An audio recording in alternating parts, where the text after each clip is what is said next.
Bonsoir à tous, bienvenue à ce flash d'information. Le groupement d'entrepreneurs du bâtiment et des travaux publics souffle sa 90e bougie. Le ministre Robert Begré-Mambé prend part aux festivités, une cérémonie riche en symboles au cours de laquelle le chef du gouvernement a rendu hommage à 18 chefs d'entreprise. Ils ont été distingués pour leur rôle déterminant dans le développement des infrastructures dans notre pays. Le CESEC, Conseil économique, social, environnemental et culturel, a clos aujourd'hui sa deuxième session ordinaire. L'événement a eu lieu au siège de l'institution de la commune du Plateau.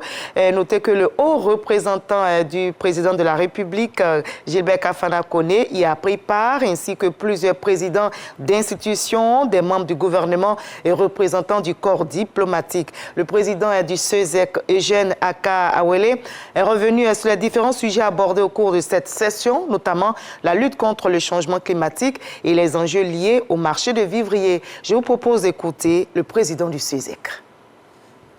C'est avec un plaisir toujours renouvelé que je prends la parole devant cette distinguée assemblée à la faveur de la cérémonie marquant la clôture de la deuxième session ordinaire du Conseil économique, social, environnemental et culturel au titre de l'année 2024. En cette solennelle circonstance, je voudrais traduire au président de la République, son Excellence, M. Alassane Ouattara, toute l'admiration des membres de notre Chambre consultative pour son leadership éclairé, pour sa parfaite maîtrise des affaires de l'État, pour toute la sérénité affichée dans la gouvernance de notre pays, pour les innombrables et remarquables acquis obtenus et si ostensible pour la démocratie qui est en marche, pour la ferveur politique constatée et pour la paix constamment consolidée. Cette paix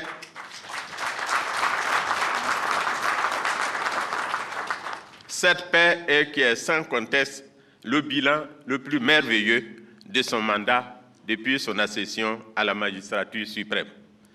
Je voudrais également, au nom des membres de notre Assemblée consultative et au mien propre, exprimer ma profonde gratitude et mon entière reconnaissance au premier magistrat de notre pays pour l'accompagnement conséquent dont le CESEC bénéficie dans l'accomplissement de sa noble mission de conseil, celle de contribuer par ses avis à l'élaboration de la politique gouvernementale dans les matières qui demeurent dans son champ de compétences. Je voudrais souligner avec fierté que les acquis enregistrés et la dynamique dans laquelle est inscrite désormais le CESEC restent tributaires de la ferme volonté du président de la République de faire de ce haut lieu d'échange et de réflexion une source d'informations et de recommandations suffisamment pertinentes et crédibles qui répond aux exigences de la consolidation de la démocratie participative et inclusive. Je voudrais ici même réitérer la marque de profonde gratitude de notre illustre Assemblée à son Excellence le Président de la République pour la confiance qu'il ne cesse d'accorder à ses membres. Cette confiance du Président de la République se manifeste également à travers la constante présence à nos côtés de M. Gilbert Kafana Koné, haut représentant du Président de la République. Et je vous propose une œuvre littéraire à lire. Elle est intitulée Côte d'Ivoire, la Renaissance. C'est un ouvrage d'Amadoune Touré, ancien ministre malien de la Communication et porte-parole de l'opération des Nations Unies de 2004 à 2012. L'œuvre a été dédicacée hier mercredi au Sofitel Hôtel Ivoire d'Abidjan devant un parterre de personnalités, ministres, présidents d'institutions et ambassadeurs.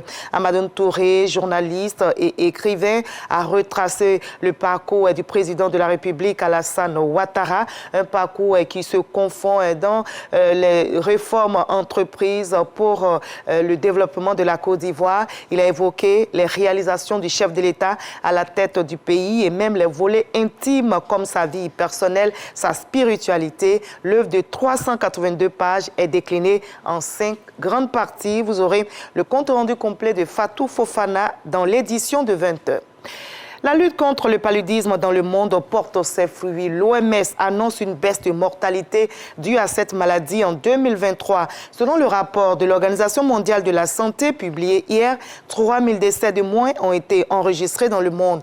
Mais l'organisation tire toujours la sonnette d'alarme car 263 millions, c'est le nombre de cas de paludisme enregistrés dans le monde en 2023. Cela représente environ 11 millions de cas supplémentaires.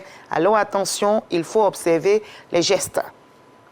L'ONU qui réclame aussi un cessez-le-feu immédiat et inconditionnel à Gaza. Un appel qui a été rejeté par Israël et les États-Unis. La résolution de l'Organisation des Nations Unies a été adoptée sous des applaudissements par 158 voix pour, 9 contre et 13 abstentions. Les Américains conditionnent la trêve à la libération des otages. Le Hamas, lui, se félicite du vote de l'Assemblée générale de l'ONU. Nous, on va se retrouver à 20h pour la grande édition.